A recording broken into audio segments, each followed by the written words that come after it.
Welcome to my YouTube channel टेक्जीन। इस video में हम बबल सॉर्ट की प्रैक्टिकल इंप्लीमेंटेशन देखेंगे। हम देखेंगे कि किस तरह से हम बबल सॉर्ट को इंप्लीमेंट कर सकते हैं जावा में, कहां पर हमें बबल सॉर्ट का यूज़ करना चाहिए, कहां पर हमें बबल सॉर्ट का यूज़ नहीं करना चाहिए, टाइम कॉम्प्लेक्सिटी क्या है बबल सॉर्ट की। इन सारे इंपॉर्टेंट कॉन्सेप्ट्स को हम इस वीडियो में डिस्कस करने वाले हैं। अगर आपने प्रीवियस वीडियो को नहीं देखा तो काइंडली प्रीवियस वीडियो को ज़रूर देख लेना, जिसमें हमने सॉर्टिंग एल्गोरिथम से रिलेटेड सारे इंपॉर्टेंट कॉन्सेप्ट्स को थ्योरेटिकली डिस्कस किया था। ठीक है, तो इस प्रीवियस वीडियो को जरूर देख लेना। इस प्लेलिस्ट को जरूर एक्सेस कर लो, ज्यादा से ज्यादा शेयर करो, क्योंकि यहाँ पर आपको डीएसए बिल्कुल स्टार्टिंग से लेकर एंड तक सिखाया जा रहा है। ठीक है, तो इस प्लेलिस्ट को जरूर एक्सेस करो और ज्यादा से ज्यादा शेयर करो। सबसे पहले हम आ जाते हैं अपने इंटेलिज आइडिया पे, और यहाँ पर आकर सोर्स डायरेक्टरी पे मैं क्या करूंगा, एक न्यू जावा क्लास क्रिएट करूंगा। आप अपनी जावा क्लास का नाम कुछ भी रख सकते हो। मैं यहाँ पर आकर अपनी जावा क्लास का नाम रख लूंगा बबल सॉर्ट, क्योंकि आज हम किसको इंप्लीमेंट करेंगे, बबल सॉर्ट को इंप्लीमेंट करेंगे। अब लास्ट वीडियो में हमने ये चीज बहुत अच्छे से डिस्कस कर ली थी कि बबल सॉर्ट कैसे काम करता है।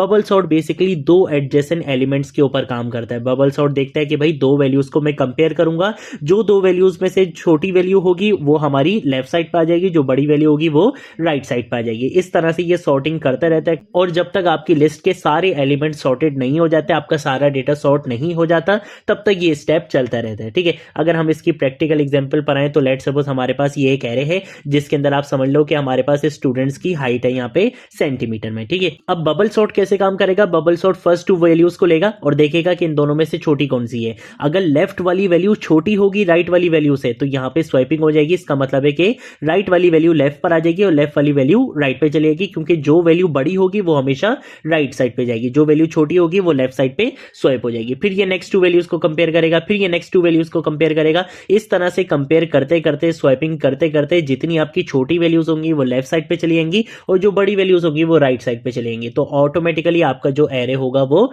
सॉर्ट हो जाएगा। ठीक है, ये बेसिकली प्रोसेस होता है, ये वर्क फ्लो होता है बेसिकली किसका, बबल सॉर्ट का। ठीक है, अब हम आ जाते हैं यहां पर, और यहां पर आकर मैं इसको थोड़ा सा जूम कर लेता हूं। यहां पर आकर हम क्या करेंगे, सबसे पहले तो हमारे पास एक मेथड होना चाहिए जिसके अंदर हम बबल सॉर्ट की इंप्लीमेंटेशन करेंगे। ठीक है, तो मैं यहां पर आकर क्या करूंगा, पब्लिक, और उसके बाद मैं बोलूंगा कि ये एक स्टैटिक मेथड होगा, इसको कॉल करवाने के लिए किसी ऑब्जेक्ट की नीड नहीं होगी।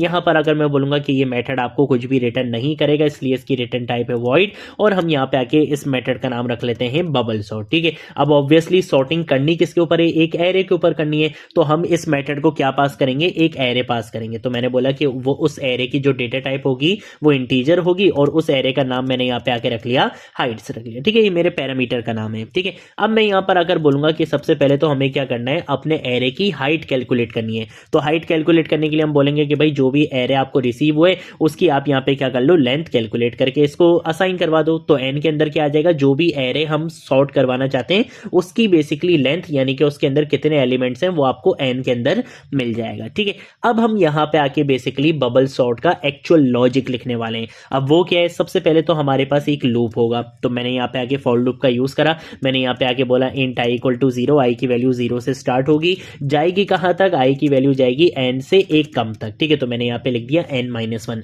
उसका रीजन क्या है कि जो हमारी हाइट होगी बेसिकली उससे एक कम तक हमें आई की वैल्यू लेके जानी है, हमें लास्ट वाली वैल्यू तक लेकर नहीं जाना है। उसका रीजन ये है कि अगर आपने अपना एरे यहां तक सॉर्ट कर लिया तो इसका मतलब है कि जो लास्ट वैल्यू होगी वो ऑटोमेटिकली सॉर्टेड होगी। इसकी एग्जांपल आपको जैसे ले लो कि यहां पर अगर देखा जाए तो सबसे छोटी वैल्यू कौन सी है, 150 है, तो मैंने 150 को यहां पे लिख दिया। उसके बाद मैंने 155 को यहां लिख दिया, फिर मैंने 160 को यहां पे लिख दिया, फिर मैंने 170 को यहां पे लिख दिया। अब मैंने आखिरी वाली वैल्यू को छोड़ दिया तो ऑटोमेटिकली 180 तो लास्ट में ही आएगा, तो हमें लास्ट वाली वैल्यू को चेक करने की नीड नहीं है। इसलिए मैंने यहां पे आके क्या लिख दिया, n-1 लिख दिया कि भाई लास्ट वाली आइट्रेशन करने की जरूरत नहीं है, लास्ट में तो आपका बचेगा ही हाईएस्ट वैल्यू। ठीक है, उसके बाद मैं यहां पर अगर बोलूंगा कि आपने आई में क्या करना है, इंक्रीमेंट करना है, तो ये जो आउटर लूप है ना बेसिकली, ये आउटर लूप बेसिकली चलेगा आपकी आइट्रेशन के लिए, और जो हमने यहां पे स्वाइपिंग करनी है उसके लिए हम एक इनर लूप का यूज करेंगे। ठीक है, तो पहले तो हम यहां पर आकर एक वेरिएबल बना लेते हैं, उसकी डेटा टाइप हम रख लेते हैं बूलियन, और मैं यहां पर आकर एक वेरिएबल बना लूंगा स्वाइप के नाम से, जिसको बाय डिफॉल्ट वैल्यू मैं दे दूंगा फॉल्स,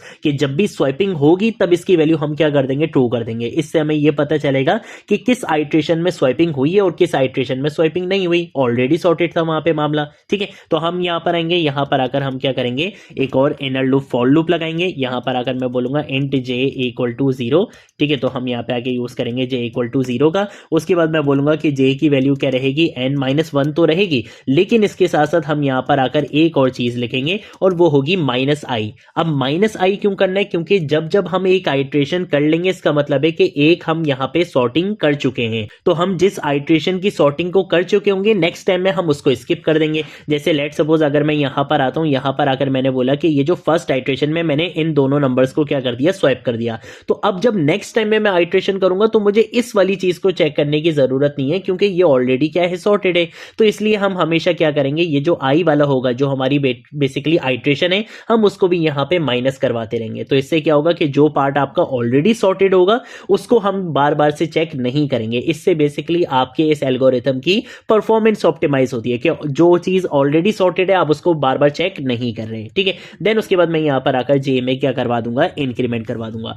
अब यहाँ पे सॉर्टिंग कैसे होगी, हम यहाँ पर आकर बोलेंगे कि भैया आपका जो एरे है, एरे आपका किस नाम से, हाइट्स के नाम से, इसकी इंडेक्स वैल्यू के अंदर मैं पास करवा दूंगा यहाँ पे जे, क्योंकि जे की वैल्यू कहां से स्टार्ट हो रही है, 0 से स्टार्ट हो रही है और इंडेक्सिंग भी 0 से स्टार्ट होती है। तो सबसे पहले मुझे क्या करना है, मुझे यहाँ पर आकर इस वैल्यू को और इससे एक ज्यादा वाली वैल्यू को, यानी कि इन दो वैल्यूज को कंपेयर करना है। तो मैं कैसे टारगेट करूंगा, मैं बोलूंगा कि अगर हाइट्स ऑफ जे की वैल्यू बड़ी है, यानी कि लेफ्ट साइड वैल्यू बड़ी है राइट साइड वाली वैल्यू से, राइट साइड वाली वैल्यू को कैसे लिखूंगा, हाइट्स और जे प्लस कर दूंगा कि जो भी जे की वैल्यू होगी उससे आगे वाली वैल्यू। अगर ये वैल्यू बेसिकली बड़ी है तो आपने क्या करनी पड़ेगी, स्वैपिंग करनी पड़ेगी। अब जावा में हम डायरेक्टली स्वैपिंग नहीं कर सकते, तो इसके लिए हमें बेसिकली क्या चाहिए होगा, एक टेम्परेरी वेरिएबल चाहिए होगा। इसकी एग्जांपल आप ऐसे ही ले लो कि एक आपके पास 7 अप की बोतल है, उसके अंदर 7 अप है, एक पेप्सी की बोतल है उसके अंदर पेप्सी है, और एक आपके पास खाली बोतल है। आप क्या करोगे, 7 अप की बोतल के अंदर जो 7 अप है उसको खाली बोतल के अंदर डालोगे, खाली बोतल के अंदर अब 7 अप आ चुकी है, 7 अप की बोतल अब खाली हो चुकी है।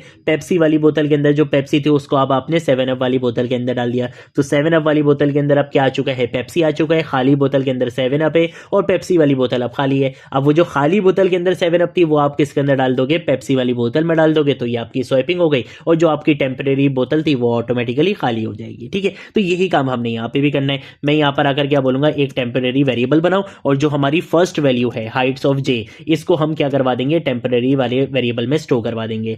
अब हमारे पास टेम्परेरी वाले वेरिएबल के अंदर कौन सी वैल्यू है, 170 है। ठीक है, अब मैं यहाँ पर आऊंगा, मैं बोलूंगा कि हाइट्स ऑफ जे की वैल्यू को क्या कर दो, अपडेट कर दो। क्या कर दो, हाइट्स ऑफ जे प्लस 1 कर दो। ठीक है, तो मैं यहाँ पर आकर लिख दूंगा हाइट्स ऑफ जे प्लस 1। तो इससे क्या होगा कि अब हाइट्स ऑफ जे के अंदर क्या आ जाएगा, 150 आ जाएगा। ठीक है, अब मैं क्या करूंगा, मैं बोलूंगा कि जे प्लस 1 के अंदर क्या असाइन करवा दो, जो टेम के अंदर वैल्यू थी, यानी कि टेम के अंदर क्या था, 170 था। तो वही चीज हमने यहाँ पे करनी है। मैं यहाँ पर आऊंगा, यहाँ पे आके मैं बोलूंगा कि भैया आपने क्या करना है, हाइट्स ऑफ जे प्लस 1 के अंदर आपने क्या स्टोर करवा देना है, जो वैल्यू हमारी टेम के अंदर थी। तो यहाँ पे बेसिकली हमने क्या कर लिया है, स्वैपिंग कर ली है। और जब भी स्वैपिंग होगी तो आपने क्या करना है, स्वैप वाले वेरिएबल को असाइन करवा देना है ट्रू। तो इससे हमें यह पता चल जाएगा कि इस आइट्रेशन के अंदर स्वैपिंग हुई है। ठीक है, अब उसके बाद हम क्या करेंगे, हमने सिंपल ये काम कर लिया, ये आपका यहाँ पे बबल सॉर्ट की इंप्लीमेंटेशन हमने कर ली है। जो आउटर लूप है बेसिकली वो क्या करेगा, आइट्रेशंस को चलाएगा। ठीक है, और जो इनर लूप है बेसिकली वो क्या करेगा, एक्चुअल आपकी स्वैपिंग को इंप्लीमेंट करवाएगा। इसको हमने n-1 तक इसलिए चलाया क्योंकि अगर मेरे एरे के अंदर 7 एलिमेंट्स हैं, अगर मैंने 6 को सॉर्ट कर लिया तो 7 वाला अपने आप सॉर्ट हो जाएगा। सेम ऐसे ही ये वाली जो चीज हमने यहाँ पे लिखी है, ये जो लॉजिक है ये बहुत इंपॉर्टेंट है। n-1 तो हमें समझ में आ गया कि भाई हमें अगर 7 एलिमेंट से 6 को हमने सॉर्ट कर लिया तो 7 अपने आप सॉर्ट हो जाएगा। लेकिन -i क्यों करा, क्योंकि जो सॉर्टेड हो चुके होंगे हर आइट्रेशन में उनको हम स्किप करते रहेंगे। तो ये चीज बस बहुत इंपॉर्टेंट है। बाकी सारी चीजें हम यहाँ पे कर चुके हैं। अब हम सिंपल क्या करेंगे, हम आ जाते हैं अपने मेथड से बाहर और मेरा मेथड यहाँ पे खत्म हो रहा है। इस मेथड से हम बाहर आएंगे। यहाँ पर आकर हमारे पास एक मेथड होना चाहिए जो हमारे एरे को क्या करवाएगा, प्रिंट करवाएगा। ठीक है, तो ये भी हमारे पास एक स्टैटिक मेथड होगा, वॉइड होगा और यहाँ पे आके हम लिख देंगे प्रिंट एरे। ठीक है, कि ये क्या करेगा, आपके एरे को प्रिंट करवाएगा और इसको भी हमें क्या देना पड़ेगा, पैरामीटर देना पड़ेगा कि भाई किस एरे को आपने प्रिंट करवाना है। तो मैंने यहाँ पर आकर इस एरे का नाम ARR रख दिया। ठीक है, यहाँ पर अगर हम क्या करेंगे, फॉर ईच लूप का यूज करेंगे। फॉर ईच लूप कैसे काम करता है कि एरे के अंदर जो वैल्यूज होती हैं एक एक वैल्यू को उठाता है, वेरिएबल में स्टोर करवाता है और जो काम करने के लिए बोला होता है वो कर देता है। जैसे मैंने यहाँ पे आके एक वेरिएबल बना लिया इंट वैल्यू के नाम से। ठीक है, और मैंने बोल दिया कि मेरा एरे कौन है, ARR है। अब ये क्या करेगा, एरे के अंदर जाएगा, एक एक वैल्यू को उठाएगा, वैल्यू वाले वेरिएबल में स्टोर करवाएगा और मैंने क्या बोला है कि भैया इसको क्या करवा दो, प्रिंट करवा दो। तो ये क्या करेगा, वैल्यू को प्रिंट करवाएगा और वैल्यू को प्रिंट करवाने के बाद ये उसके बीच में क्या दे देगा, स्पेस दे देगा। ठीक है, ln का यूज नहीं करते ताकि यहाँ पे इस तरह से हो जाए। ठीक है, और जब जब ये हो जाएगा आपका काम, तो लास्ट में आके हम एक सिंपल साउट लिख देंगे ताकि हमारी लाइन यहाँ पे चेंज हो जाए। ठीक है, तो ये सारा काम हम यहाँ पे कर चुके हैं। अब हमारे पास क्या होना चाहिए, एक मेन मेथड होना चाहिए जिसमें हम इसको कॉल करवाएंगे। तो पहले तो हम यहाँ पर आकर क्या करते हैं, एक एरे बना लेते हैं। ठीक है, तो मैंने यहाँ पर आकर एक एरे बनाना है, तो मैंने एक एरे इस तरह से बना लिया और इस एरे का नाम हम यहाँ पे रख लेते हैं स्टूडेंट हाइट्स के। यहाँ पे हम क्या देने वाले हैं, स्टूडेंट्स की हाइट्स देने वाले हैं। ठीक है, तो मैंने यहाँ पे इस तरह से ये भी लिख लिया है और उसके बाद हाइट्स की ज़रा स्पेलिंग सही कर लेते हैं। मैंने यहाँ पे इस तरह से दे दिया। उसके बाद हम क्या करेंगे, हम यहाँ पे आके कुछ वैल्यूज़ दे देंगे। जैसे मैंने पहली वैल्यू दे दी 170, उसके बाद मैंने दे दिया 150, उसके बाद मैं यहाँ पे आके दे दूंगा 180, उसके बाद हम दे देंगे 160 और उसके बाद हम दे देंगे यहाँ पे 155। ठीक है, तो ये मैंने कुछ वैल्यूज़ यहाँ पे दे दी हैं। अब हम क्या करेंगे, यहाँ पे आके साउट लिखेंगे और यहाँ पे आके मैं लिखूंगा बिफोर स्वैपिंग या बिफोर सॉर्टिंग। ठीक है, इस तरह से यहाँ पे लिखेंगे और उसके बाद हम क्या करेंगे, हम यहाँ पे आके प्रिंट एरे को कॉल करवाएंगे और हमारा ये जो एरे है स्टूडेंट हाइट्स, इसको पास करवा देंगे। ठीक है, उसके बाद हम यहाँ पे आके दोबारा से क्या करेंगे, साउट लिखेंगे और इसके बाद मैं यहाँ पे आके लिखूंगा आफ्टर सॉर्टिंग। ठीक है, आफ्टर सॉर्टिंग यहाँ पे लिखूंगा और आफ्टर सॉर्टिंग के बाद मुझे क्या करना पड़ेगा, बेसिकली इसको सॉर्ट करवाना पड़ेगा। तो हम यहाँ पर आएंगे, यहाँ पर आकर मैं क्या करूंगा, इसको कॉल करवा दूंगा अपने बबल सॉर्ट को और इस बबल सॉर्ट के अंदर मैं अपना जो एरे है वो पास करवा दूंगा। तो ये सॉर्ट करने के बाद अब जो यहाँ पे आके प्रिंट करवाएगा एरे, तो आपको यहाँ पे क्या मिलेगा, आपका सॉर्टेड एरे मिलेगा। ठीक है, मैं यहाँ पे आके क्या करता हूँ, कंट्रोल ऐसे सेव करता हूँ। उसके बाद हम यहाँ पे आके इसको करंट फाइल सिलेक्ट करेंगे और मैं यहाँ पे आके इसको रन करूंगा। ठीक है, जैसे ही हम अपने प्रोग्राम को यहाँ पे रन करेंगे तो आप यहाँ पे देख सकते हो कि बिफोर सॉर्टिंग क्या था, हमारा एरे कुछ इस तरह से था 170, 150, 180, 160, 155 और आफ्टर सॉर्टिंग हमारा एरे 150, 155, 160, 170 और 180 इस तरह से आ चुका है। ठीक है, तो ये बेसिकली हमारे पास कॉन्सेप्ट होता है बबल सॉर्ट का। जब भी हमारे पास छोटा डेटा होता है और हमें बेसिकली सिंपल स्वैपिंग करनी होती है, ऑलमोस्ट सॉर्टेड डेटा होता है, थोड़ी सी सॉर्टिंग करनी होती है, वहां पे हम बबल सॉर्ट का यूज करते हैं। इंडस्ट्री में बड़ी एग्जांपल्स में जहां पे आपका डेटा सेट काफी ज्यादा बड़ा होता है, वहां पे हम कभी भी बबल सॉर्ट का यूज नहीं करते हैं। वहां पे हम डिवाइड एंड कनकर एल्गोरिथम पर आते हैं, वहां पे हम मर्ज सॉर्ट या क्विक सॉर्ट का यूज करते हैं, बट हम वहां पे बबल सॉर्ट का यूज नहीं करते। छोटे डेटा सेट के लिए बबल सॉर्ट बहुत अच्छा है, लर्निंग के लिए बबल सॉर्ट बहुत अच्छा है। ऑलमोस्ट अगर आपका डेटा सॉर्टेड है और आप उसको थोड़ा बहुत सॉर्ट करवाना चाहते हो तो फिर बबल सॉर्ट ठीक है। अदरवाइज हम बड़ी प्रॉब्लम्स में, बड़े डेटा सेट में जहां पे बहुत कॉम्प्लेक्स होता है आपका डेटा, वहां पे हम बबल सॉर्ट का यूज नहीं करते। अगर हम बात करते हैं टाइम कॉम्प्लेक्सिटी की, तो बेस्ट केस क्या है कि आपका जो एरे होगा वो ऑलरेडी सॉर्टेड होगा। तो ऑलरेडी सॉर्टेड में भी आपकी जो यहाँ पे टाइम कॉम्प्लेक्सिटी होगी वो है ऑर्डर ऑफ एन। और अगर हम बात करते हैं एवरेज केस की या वर्स्ट केस सिनेरियो की, तो यहाँ पे जो हमारी टाइम कॉम्प्लेक्सिटी होती है वो होती है ऑर्डर ऑफ एन स्क्वायर। ठीक है, तो ये बेसिकली हमारे पास टाइम कॉम्प्लेक्सिटीज होती हैं। अगर कोई चीज नहीं समझ आए नीचे कॉमेंट सेक्शन में पूछ लेना, सोशल मीडिया अकाउंट से पूछ लेना, मैं जरूर आप लोगों को रिस्पॉन्ड करूंगा। अब हम मिलेंगे नेक्स्ट वीडियो में नेक्स्ट टॉपिक के साथ, तब तक के लिए बाय बाय।